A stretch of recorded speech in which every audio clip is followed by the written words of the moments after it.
La Terre porte les cicatrices de gigantesques collisions cosmiques, chacune grave, la surface sous la forme d'un immense cratère. Aujourd'hui, nous allons compter rebours les 15 plus grands cratères de la Terre. Numéro 15, le cratère de Pingualuit. Situé dans la péninsule Isole d'Ongava, au nord du Québec au Canada, le cratère de Pingualuit est une dépression circulaire presque parfaite qui mesure près de 3,5 km de diamètre. Il a été formé il y a environ 1,4 million d'années durant l'époque Pléistocène par l'impact d'une météorite. Ce cratère est parmi les structures d'impact les mieux préservées de la plante, principalement en raison de son emplacement isole. Le nom Pingualuit signifie « aile au la terre » s'élève dans la langue de la population inuite locale. Le cratère s'élève environ 160 mètres au-dessus de la toundra environnante et contient un lac, le lac Pingualac, connu pour sa clarté exceptionnelle. Sans rivière d'entre ou de sortie, le lac est entièrement alimenté par les précipitations et la fonte des neiges, lui conférant certaines des eaux douces les plus pures d'Amérique du Nord. La visibilité dans le lac mesure plus de 35 mm 115 pieds et sa profondeur maximale est d'environ 267 m 876 pieds. Il attire l'attention scientifique dans les années 1950, lorsque des chercheurs ont déterminé qu'il était d'origine météorique bas sur la présence de roches-chocs par l'impact et la forme cintrique de la cuvette.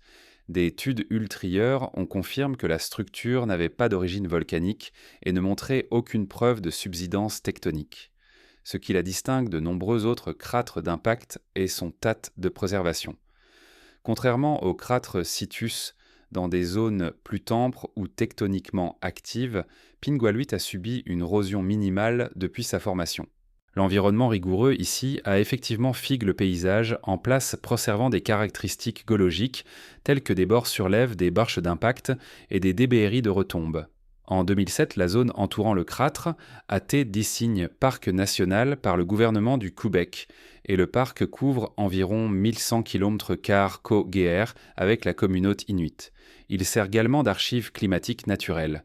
Des échantillons perlèvent dans le fond du lac Evelan des couches de sédiments accumulent sur des dizaines de milliers d'années, enregistrant les conditions climatiques passant dans l'Arctique.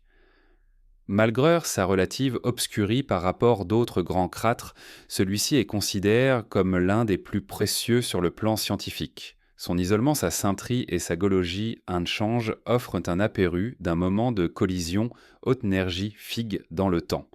Numéro 14. Le cratère lunaire. Le cratère lunaire est l'un des rares cratères d'impact hyperveloce connus forme dans la roche basaltique. Situé dans le Maharashtra, en Inde, il mesure environ 1,8 km, 1 en miles de diamètre et a une profondeur d'environ 150 mm 492 pieds. Ce qui le rend unique parmi les cratères terrestres est son cadre. Il a été formé dans les trappes du Décan, une vaste province volcanique compose principalement de coules de lave basaltique. L'événement d'impact serait survenu il y a environ 570 000 ans bas sur le datage isotopique des roches et des sédiments autour du cratère. L'impact a généré une chaleur et une pression immenses entraînant un métamorphisme de choc et la formation de minéraux spécialis. Bien que le cratère ait été connu des populations locales pendant des siècles, son origine n'a pas été largement acceptée avant le début du XXe siècle. En 1823, l'officier britannique J.T.E. Alexander a documenté le cratère en détail et les expéditions scientifiques ultérieures ont confirmé qu'il n'était pas d'origine volcanique. Des encres modernes, y compris d'études magnétiques et gravimétriques, ont renforcé l'hypothèse de l'impact. Le cratère est maintenant partiellement rempli par un lac d'eau sale connu sous le nom de lac lunaire, qui possède des propriétés hautement alcalines et salines. Malgré cette chimie extrême, il soutient un causisme unique. Le cratère lunaire est également un site d'intérêt historique et culturel. La région entourant le cratère contient de nombreux anciens temples, certains datant de plusieurs milliers d'années. Cette structure, souvent construite en pierre, montre des signes d'érosion courants avec des cycles d'exposition au climat de la région. Le gouvernement indien et des institutions scientifiques ont mené diverses études sur la géologie du cratère. La télétection par satellite, le radar pénétration de sol et l'échantillonnage de carottes sédimentaires ont tout contribué à la compréhension du site. En 2020, le lac a changé de couleur passant du vert au rose, probablement en raison d'une augmentation de la salinité et d'une floraison microbienne. Ce phénomène attire l'attention internationale et souligne la nature dynamique du lac. Le cratère est protégé par les lois indiennes sur le patrimoine et la conservation, et le tourisme sur le site a augmenté ces dernières années. Le cratère reste un site de recherche actif pour les chercheurs indiens et internationaux. Il se distingue non seulement par son origine et sa géologie, mais aussi par le fait qu'il relie plusieurs disciplines, la science plantaire, l'écologie microbienne et l'histoire culturelle, le tout au sein d'un seul site d'impact. Numéro 13, le cratère de Kara. Le cratère de Kara est une massive structure d'impact ancienne située dans la région arctique du nord de la Russie. Bien qu'il soit fortement rôde et partiellement enfoui sous des couches de sédiments et de dépétés glaciaires, le cratère de Kara est considéré comme l'un des plus grands sites d'impact de météorites confirme sur Terre. Les estimations de son diamètre original varient entre 65 et 120 km, environ 40-75 miles, bien que l'érosion ait obscurci une grande partie de sa structure initiale. Il a été formé il y a environ 70 millions d'années, durant la fin de la période Crétacé. Le cratère a été identifié pour la première fois dans les années 1970 et JRCE, une combinaison de relève aérien, de travaux géologiques sur le terrain et de TL detection. Il se trouve PR du cratère beaucoup plus petit d'Ust-Kara, qui pendant un temps a été considéré comme un site d'impact distinct. Des analyses ultérieures suggèrent qu'il pourrait en fait faire partie de la madame structure de cratère Air-Sultan, possiblement d'un impact de météorites fragments. Cependant, le consensus actuel était que Kara est la structure principale et Ust-Kara est une caractéristique satellite. L'impact qui a formé le cratère aurait libre une énergie équivalente des millions de mégatonnes de TNT. Cela a probablement causé une perturbation environnementale régionale, voire mondiale. Bien que le moment soit proche de la limite Crétacé-Palogne, la limite capée, la période associe l'extinction massive des dinosaures. La plupart des géologues s'accordent à dire que l'impact de Kara s'est produit quelques millions d'années plus TT et n'était pas responsable de cet événement d'extinction. Des méthodes géophysiques comme la gravie et la cartographie des anomalies magnétiques ont fourni des informations sur la taille et la structure du bassin d'impact sous-jacent. Ces enquêtes ont identifié un soulèvement central des failles en anneaux et d'autres caractéristiques courantes avec de grands cratères complexes. Des échantillons de roches perlèves sur le site ont RVL, des borges de fusion d'impact du quartz choc et d'autres indicateurs diagnostiques d'un veinement d'impact haute énergie. Certains des jecta et des zones de roches fractures associées au cratère stand sur des dizaines de kilomètres au-delà du bassin principal d'impact. L'ACS Bienser est généralement limite au mois d'été via des expéditions arctiques et spécialisées. Néanmoins, il continue de susciter un grand intérêt pour les géologues plantaires, en particulier ceux qui étudient le grand dossier d'impact de la Terre et ses conséquences environnementales. Son tatrode est enfoui, rappelle que, madame, les plus grandes cicatrices de la plante peuvent trop lentement dissimuler par le temps. Numéro 12, le cratère de Manicouagan. Le cratère de Manicouagan, situé au centre du Québec au Canada, est l'une des structures les plus reconnaissables et les mieux préservées de la Terre. Sa caractéristique définissante est un lac annulaire presque parfait, appelle le réservoir de Manicouagan qui entoure le soulèvement central du cratère d'origine et est clairement visible d'en haut. La structure d'impact originale est estimée environ 100 km 62 miles de diamètre, bien que l'érosion ait réduit le bord visible environ 43 miles. L'impact s'est produit il y a environ 214 millions d'années durant la fin de la période Triassique. Le cratère a TCCR lorsqu'un grand astéroïde ou une conte estime environ 5 km, environ 3 miles de large, a frappé la Terre grande vitesse. La force d'excave une énorme cavite dans la croûte terrestre et génère un effet de rebond formant un pic central qui existe encore aujourd'hui. Ce soulèvement central est entouré par le réservoir circulaire de Manicouagan qui a TCR dans les années 1960 après la construction d'un système de barrage hydroélectrique. La structure est classée comme un cratère complexe, ce qui signifie qu'il a un bassin multi-anneaux et un soulèvement central des caractéristiques communes aux grands cratères d'impact. Certaines premières hypothèses lient un événement d'impact de Manicouagan, un possible événement d'extinction massive ou d'autres grandes structures d'impact triassique travers le monde dans le cadre d'un groupe d'impact propos. Cependant, la plupart des scientifiques considèrent maintenant qu'il s'agit d'un événement singulier, bien que massif, sans marqueur d'extinction globale clairement identifié. L'époque moderne, le crâtre est devenu plus qu'une simple curiosité scientifique. Le réservoir de Manicouagan, qui remplit désormais une grande partie du bassin du crâtre, fait partie du réseau de centrales hydroélectriques du Québec. La région fournit de l'énergie renouvelable des millions de personnes et d'industries de la province. De plus, le crâtre a également été l'objet d'études comparatives plantaires. Les structures perserves ici en font un analogue important pour l'étude des crâtres d'impact sur la Lune Mars et d'autres corps plantaires. La CCS au site est possible par la route, par bateau ou par avion, et la région environnante est peu peuple. Cela fait de Manicouagan l'un des rares grands crâtres qui continue d'évoluer, la fois dans son contexte géologique et humain. Ce crâtre est non seulement un rappel de l'histoire cosmique violente de la Terre, mais aussi une démonstration de la façon dont les cataclysmes anciens peuvent interagir dans la vie moderne. Son apparence et sa clarté géologique en font un exemple fondamental dans l'étude des impacts terrestres. Numéro 11, le crâtre de Chicxulub sur la péninsule du Yucatan au Mexique. Le crâtre de Chicxulub est l'une des structures les plus significatives de la Terre, non seulement en raison de sa taille immense, mais aussi cause de son lien direct avec l'un des événements les plus profonds de la plante, l'extinction massive la fin de la période Cretace. Située sous la péninsule du Yucatan au Mexique, la structure d'impact enfouie mesure environ 180 km, 112 miles de diamètre et a été formé il y a environ 66 millions d'années par un astrode ou une conte massive, estime 10-15 km, 6-9 miles de diamètre. Le crâtre Luedem n'est pas visible à la surface aujourd'hui en raison de la sédimentation et de l'érosion sur des dizaines de millions d'années.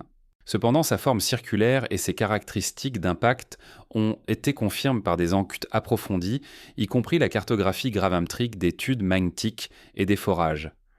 Les premières preuves d'une catastrophe mondiale sont apparues en 1980 lorsque les scientifiques Louis et Walter Alvarez ont découvert une couche de sédiments enrichis en iridium, un élément rare souvent associé aux astrodes. Cette couche, maintenant connue sous le nom de limite Kp apparaît dans les archives géologiques du monde entier et coïncide précisément avec l'impact de Chicxulub. Dans les années 1990, des données géophysiques ont confirmé la présence d'une grande structure d'impact sous le Yucatan fournissant des preuves directes du crâtre.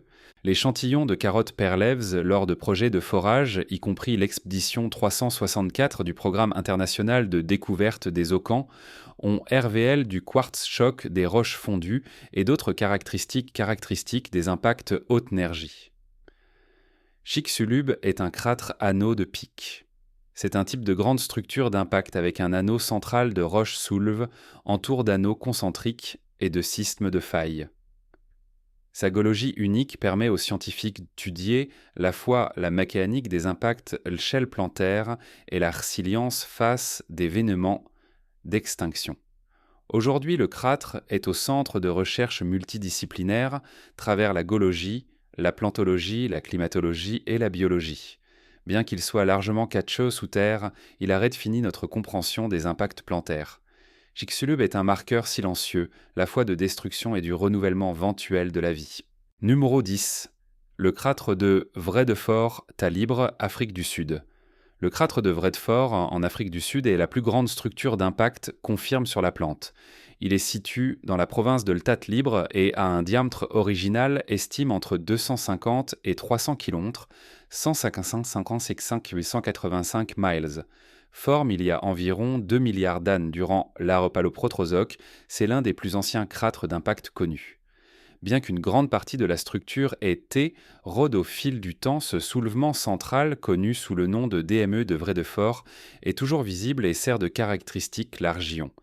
L'impact qui assère la structure à Teco par un astrode estime au moins 10 km, 6 miles de diamètre.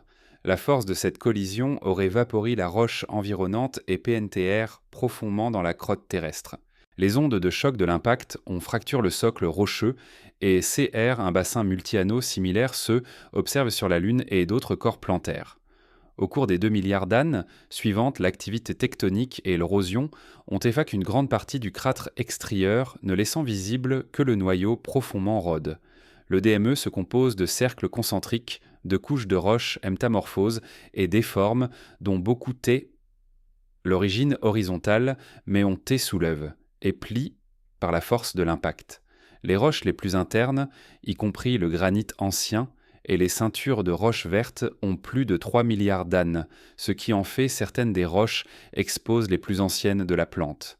En raison de son jeu et de son tas de conservation, Vredefort offre une rare opportunité d'étudier les effets profonds des grands impacts sur la crotte terrestre. Il sert également de référence pour comprendre la formation des bassins multi-anneaux sur Terre et d'autres plantes. Le Crâtre joue un rôle important dans les histoires économiques de l'Afrique du Sud.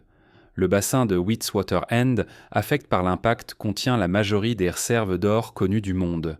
Bien que l'or ait été dépôt avant l'impact, l'événement a pu influencer la structure et la concentration des roches porteuses de minerais. Les recherches modernes ici impliquent une combinaison de travaux sur le terrain d'images satellites et de modélisation sous surface pour reconstruire la structure originale. L'étude sur les minéraux chocs et les roches de fusion d'impact continue d'affiner la compréhension de la façon dont la crotte terrestre réagit ces collisions extraterrestres grande échelle. Bien que le crâtre ne soit pas entièrement visible, la surface en raison de l'érosion et de l'activité géologique, son soulèvement central, standant sur PS de 70 km 43 miles, reste l'une des structures liées l'impact les plus claires et les plus grandes accessibles aux scientifiques et au public. Numéro 9. Gosses Bluff, le crâtre de Tenoralas. Gosses Bluff, connu sous le nom de Tenorala dans la langue du peuple Western Arunte, est une formation circulaire frappante située dans les McDonald Ranges Isles du centre de l'Australie. La structure actuelle mesure environ 5 km 3,1 miles de diamètre et s'élève environ 180 mm 590 pieds au-dessus des plaines. Cependant, l'étude géologique indique que le crâtre d'impact original était plus grand, environ 22 km, environ 14 miles de large, avant que l'érosion ne le réduise au soulèvement central, prominent visible aujourd'hui. L'impact qui ACR le bluff s'est produit il y a environ 142 millions d'ânes durant le début de la période Crétace. Il a écho par une conte où un astrode estime environ 1 km de diamètre. La force de l'impact a comprime la crotte terrestre, écho un rebond central formant un DME de roches sur lève qui domine désormais le paysage. Ce qui reste aujourd'hui est un exemple typique d'un soulèvement central, la zone interne d'un crâtre d'impact complexe, faisant de Gosses Bluff un site particulièrement intéressant pour les géologues plantaires. Des CNE de fractures et du quartz choc ont été trouvés sur le site, tous deux, tant des indicateurs diagnostiques d'un impact de mtorite. Le site a été identifié pour la première fois comme un potentiel crâtre d'impact dans les années 1960. Il est maintenant reconnu comme une structure d'impact bien préservée au niveau international et un analogue pour des caractéristiques similaires observe sur Mars et la Lune. Mais au-delà de sa valeur scientifique, le bluff de Goss pose d'une signification culturelle profonde pour les peuples autochtones. Selon les histoires du temps du RVE, la formation a été crue lorsqu'un groupe de femmes cleste dans le ciel. L'une d'elles plaque son bébé dans un panier en bois turna qui tombe sur terre et ACR la chaîne de montagne circulaire lors de l'impact. Le site de Ternorala est considéré comme sacré et l'ACS est contrôlé par les gardiens autochtones.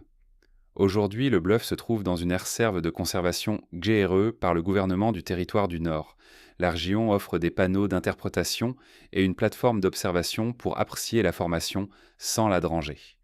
Gosses Bluff illustre comment une structure d'impact peut évoluer au fil du temps tout en conservant des preuves claires de son origine. Numéro 8, le crâtre des lacs Clearwater. Le crâtre des lacs Clearwater, situé dans la région du nord du Québec au Canada, se compose de deux lacs circulaires adjacents le lac Clearwater Est et le lac Clearwater Ouest, chacun occupant une structure d'impact distincte. Les deux crâtres diffèrent considérablement en GE et en taille. Clearwater West est le plus grand et le plus ancien des deux, avec un diamètre d'environ 22 miles et un GE d'environ 290 millions d'ânes. Clearwater Est mesure environ 16 miles de diamètre et à T-forme, il y a environ 460-470 millions d'ânes.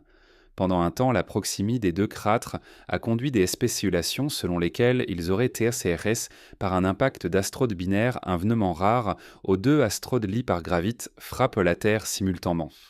Cependant, le datage radiométrique confirme que les deux cratres ont été formes par des impacts distincts survenus près de 200 millions d'années d'intervalle. Clearwater West présente des caractéristiques classiques d'un cratere complexe. Il comprend un pic central sur lève, des structures en anneaux et un contour circulaire bien défini. Clearwater Est est plus rode et moins prominent, avec un bassin moins profond et une structure moins bien préservée. Les deux cratres ont T-sculpte dans le bouclier canadien, une formation géologique ancienne, composée principalement de roches ignes et métamorphiques percambriennes. La pression et la chaleur immense gagnée par ces impacts ont fracturé et fondu ces roches. Les carottes de forage prélevées sur les deux sites confirment leurs origines et fournissent un enregistrement stratigraphique des impacts.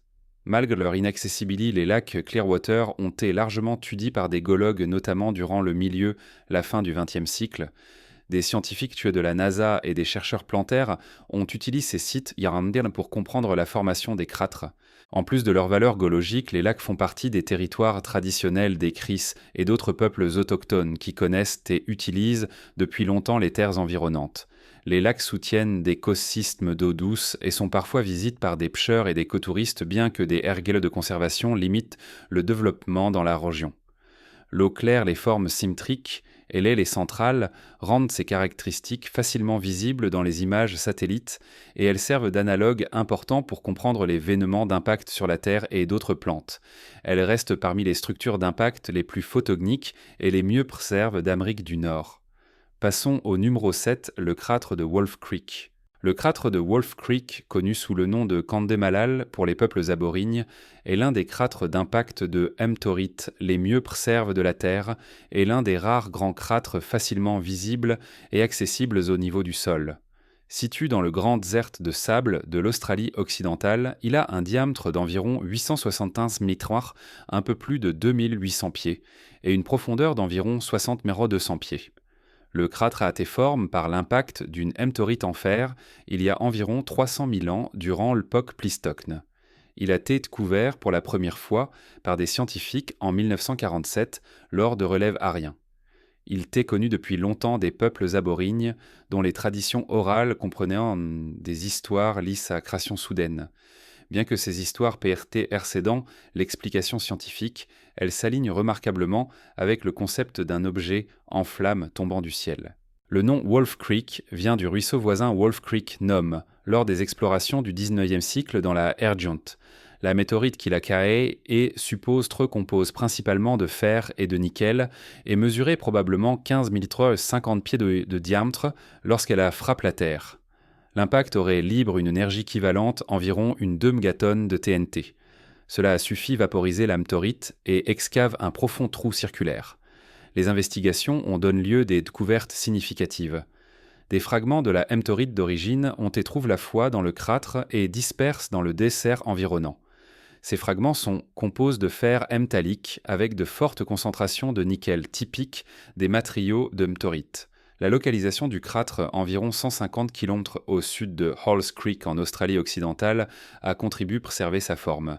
Contrairement aux anciens cratres qui ont été fortement rôdes ou enfouis, Wolf Creek présente encore des structures de bord sur lève et des motifs d'jectas radioclaires.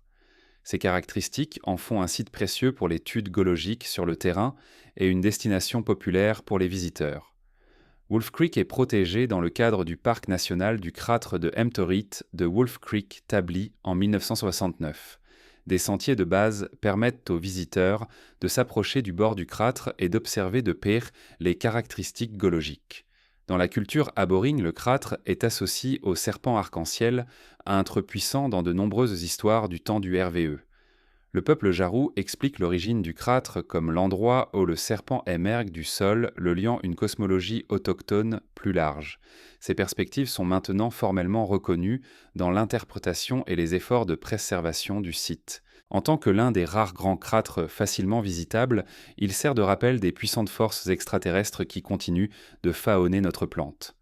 Numéro 6, le cratere de Pupigaï. Le cratere de Pupigaï en Sibérie est l'un des plus grands et significatifs cratres d'impact sur Terre. Il est situé dans une partie lointaine du Khéra de Krasnoïarsk. La structure mesure environ 100 km 62 miles de diamètre et a été formée il y a environ 35 millions d'années. Elle a TCAE par l'impact d'un astrode estime environ 5,8 km 3,5 miles de diamètre qui a frappé la Terre grande vitesse. Ce qui le rend notable est sa géologie. La région où l'impact s'est produit contient de grandes quantités de roches riches en graphite. Lorsque l'astrode a frappé la pression et la chaleur extrême ont converti ce graphite en diamant. Ces diamants d'impact qui mesurent généralement de 0,5 mm, 2 mm de taille, sont souvent parsèmes d'inclusions et d'imperfections. Dans certains cas, des diamants beaucoup plus gros ont également été recupérés sur le site. Des géologues soviétiques ont confirmé l'origine d'impact du cratère dans les années 1970, bien que son emplacement loigne environ 300 km de l'océan Arctique et limite toute exploration sur place. Ce cratère présente de nombreuses caractéristiques classiques d'une grande structure d'impact complexe, y compris un soulèvement central, un bassin multi-anneaux et d'importantes DPT de BH et de roches fondues. Les DPT de diamants en bien serre suscitent un intérêt commercial, en particulier durant l'ère soviétique. Cependant, le potentiel industriel n'a jamais été pleinement rallié en raison des logistiques. Néanmoins, le cratère reste un site scientifiquement précieux pour l'étude de la géologie haute pression. Ces dernières années, un nouvel INTRT a été porté sur les diamants ici et leur RL dans l'histoire des impacts de la Terre. Certains chercheurs ont suggéré que l'impact aurait pu contribuer à un événement d'extinction mineure, bien que cela reste un sujet d'étude en cours. Il n'y a pas de lien confirme entre l'impact et une catastrophe mondiale, mais l'échelle et l'énergie sur Grèce auraient eu des effets régionaux significatifs, y compris des incendies. De fort, un chargement de poussière atmosphérique et un changement climatique, en raison de sa taille, de sa préservation et de la présence de diamants induits d'un pare-choc.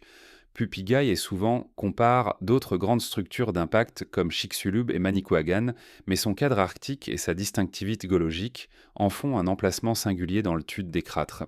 Il se dresse comme une caractéristique géologique colossale, préservant le moment violent où un corps Klestachang jamais la composition d'une région entière. Numéro 5, le cratère de Barringer. Le cratère de Barringer, communément connu sous le nom de cratère de météorite, est l'un des cratères d'impact de météorite les mieux précers et les plus étudiés sur Terre. Il est situé dans le dessert nord PRS de Winslow.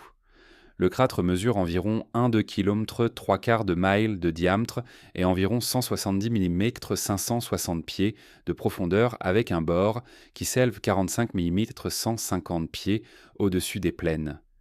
Il a été formé il y a environ 50 000 ans par l'impact d'une météorite en nickel-fer d'environ 50 mm 160 pieds de diamètre.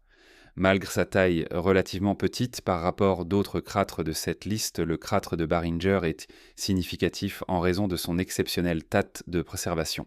L'emplacement désertique l'a protégé de l'érosion de la glaciation et de la surcroissance de la végétation. La structure du cratère comprend un manteau d'jectas clairement défini des strates renverses sur le bord et des nœuds de fracture, des fractures coniques dans la roche causées par des ondes de choc. Le cratère porte le nom de Daniel Moreau Barringer, un ingénieur minier et entrepreneur qui, au début du XXe siècle, a été le premier proposé sérieusement que la structure était le résultat d'une météorite plute que d'une activité volcanique. Barringer a investi massivement dans des opérations de forage pour localiser la météorite et extraire ce qu'il croyait être des DPT de fer précieux. Bien qu'il n'ait jamais récupéré le noyau de météorite qu'il attendait, sa théorie a finalement été valide.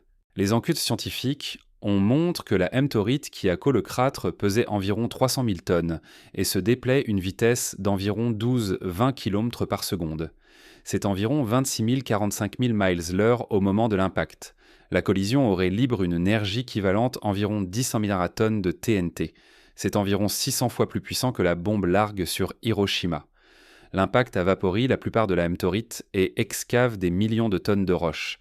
Des fragments de la météorite, connus sous le nom de météorité de Canyon Diablo, ont été trouvés en abondance autour du cratère. Ces fragments sont principalement composés de fer et de nickel et certains d'entre eux sont exposés au centre des visiteurs PRS du bord du cratère. Aujourd'hui, le cratère de Barringer est la propriété privée de la famille Barringer et est entretenu par la Barringer Crater Company. C'est un site naturel national design et une importante destination éducative et touristique. C'est un exemple classique de la faune dont un petit mais bien préserve, site d'impact, peut révolutionner notre compréhension. C'est souvent le premier crâtre d'impact que les étudiants en sciences plantaires apprennent et continuent de fournir des apérus sur la mécanique des collisions haute vitesse. Numéro 4, le crâtre de Zamanshin. Le crâtre de Zamanshin, situé dans la région d'Aktobé, au Kazakhstan occidental, est l'un des plus jeunes grands crâtres d'impact de la plante. Il mesure environ 14 km, 8,5 miles de diamètre et a été formé il y a environ 900 000 ans, durant la fin de l'époque Pléistocène. L'impacteur estime avoir été un astrode rocheux de plusieurs centaines de mètres de diamètre qui a explosé avec suffisamment d'énergie pour laisser derrière lui une structure de crâtre complexe. Ce qui le rend notable est le lien potentiel avec des conséquences atmosphériques et environnementales à l'échelle mondiale. Bien que l'impact n'ait pas été assez important pour causer une extinction massive, certains scientifiques suggèrent qu'il aurait pu produire une perturbation climatique régionale ou hémisphérique. Cela est en partie dû à la libération de fines poussières et d'aérosols dans l'atmosphère. Le crâtre présente une structure multi-anneaux, typique des crâtres complexes avec un faible soulèvement central et un bassin intérieur plat. Des études ont révélé un pic central enfoui et un bord bien préservé sous les sédiments de surface.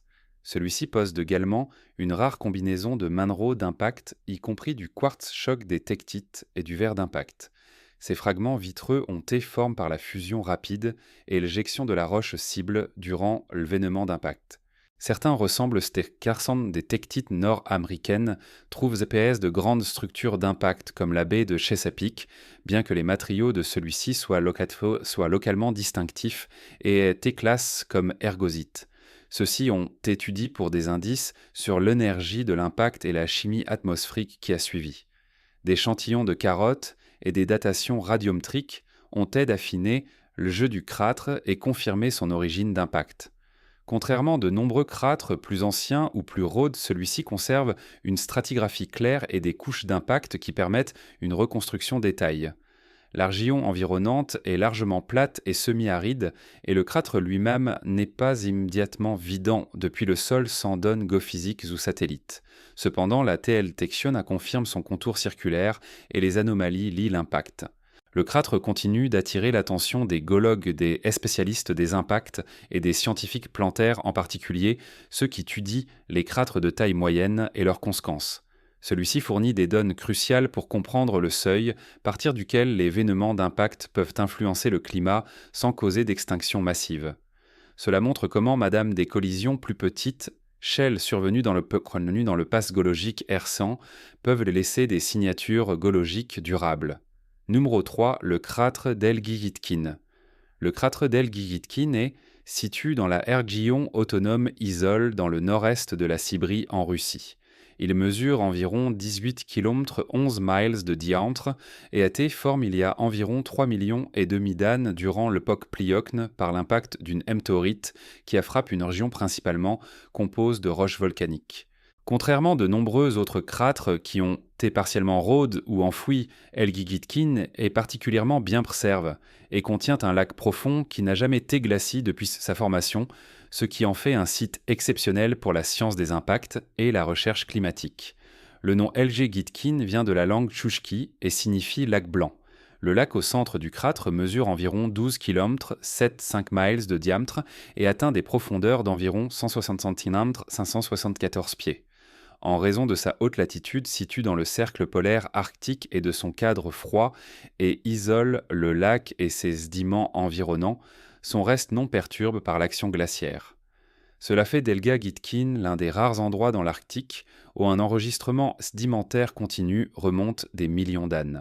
En 2009, une équipe de recherche internationale dirigée par des scientifiques de Russie, d'Allemagne et des États-Unis a mené un projet de forage sur place. Ils ont foré une carotte de plus de 400 mm dans le lac et 200 mètres supplémentaires dans la structure d'impact en dessous. Du fond du lac, les scientifiques ont extrait un enregistrement climatique continu s'étendant sur les 3-6 millions d'années, coule un ensemble de données uniques pour la région arctique. Cela a permis aux chercheurs d'étudier les fluctuations de température, passe l'historique de la couverture de glace et les transitions climatiques, y compris les périodes interglaciaires. bien qu'il soit moins spectaculaire en apparence que des cratres comme Barringer ou Chicxulub Elgagitkin, et plus précieux pour les donnes sous-surface préserve qu'il contient. Il abrite également un nombre limite d'espèces adaptes au froid, y compris des poissons endémiques, et c'est l'un des rares grands lacs arctiques non affectés par les humains. La région reste inhabite et difficile, d'axe nécessitant une logistique tendue madame pour y parvenir. Elgagitkin représente une rare convergence de géologie, d'impact et de sciences climatiques long terme. Il aide les chercheurs à établir des comparaisons entre l'histoire des impacts de la Terre et celle d'autres corps plantaires. Peu d'autres sites offrent une telle valeur multidisciplinaire au sein d'une seule structure géologique. Numéro 2, le crater de Bosumtwe.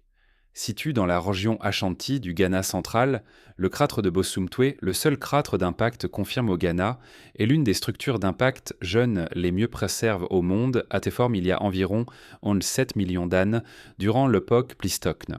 L'impacteur a frappé un substrat de roches cristallines dures et a produit un crater complexe avec un soulèvement central qui est maintenant submerge.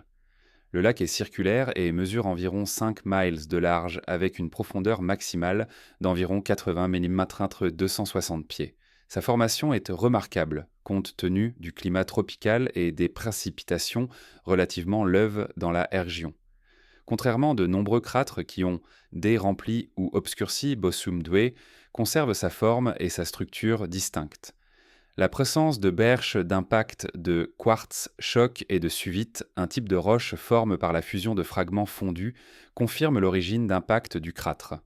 Les couches de sédiments révèlent des variations dans les précipitations, la végétation et le dépôts de poussière fournissant des informations précieuses pour l'étude des dynamiques de la mousson et des changements climatiques long terme. En plus de son importance scientifique, le lac revêt une certaine importance culturelle pour le peuple Ashanti.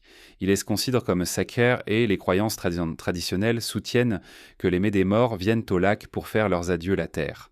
Ces pratiques culturelles ont aidé à limiter toute perturbation moderne du lac, préservant ainsi son intégrité géologique. L'étude de sa structure et de la distribution des jecta ont contribué à améliorer les modèles des processus d'impact dans divers types de roches cibles et de conditions environnementales. La TL-détection. La géophysique terrestre et le forage sous surface continuent d'affiner notre compréhension de sa formation. Contrairement à de nombreux autres cratres, il est à la fois facilement accessible et peu perturbe, ce qui le rend idéal pour des études RPTs. Le lac et son crater se dressent comme un puissant exemple de la faune dont un événement catastrophique venu de l'espace profond peut créer non seulement un repère géologique, mais aussi une caractéristique naturelle et culturelle durable. Numéro 1, le site de l'Phnomène de Tunguska. Allez, nous savions tous que ce serait celui-ci.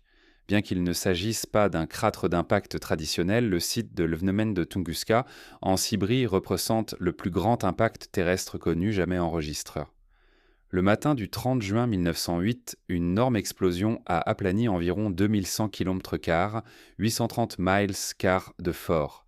L'explosion serait due à l'antre atmosphérique et l'explosion subséquente d'un petit astéroïde ou d'une conte estime environ 50-60 mètres, 160-200 pieds de diamètre.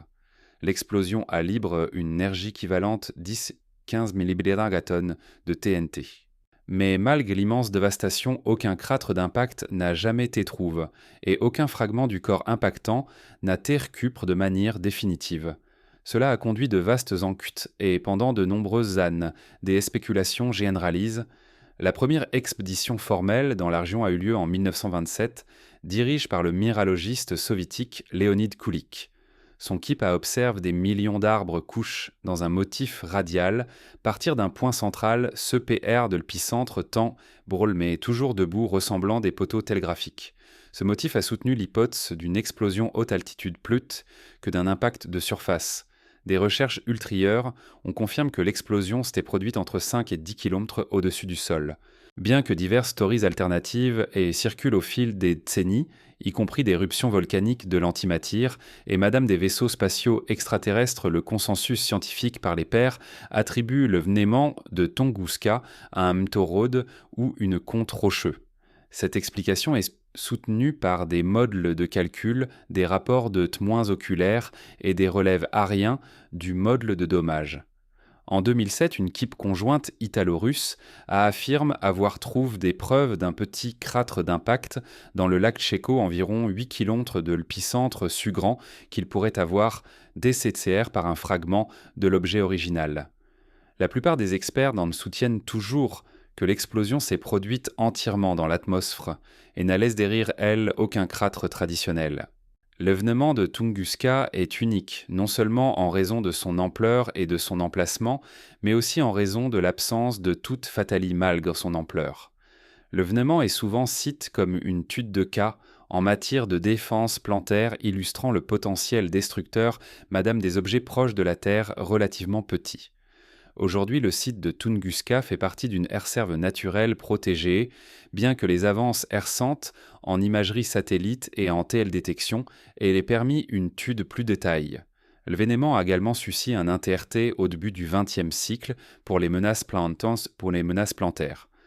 Le site de l'événement de Tunguska, malgré l'absence d'un cratère visible, se classe comme l'impact extraterrestre le plus puissant des temps modernes et il reste un rappel de la vulnérabilité de la Terre face aux événements cosmiques.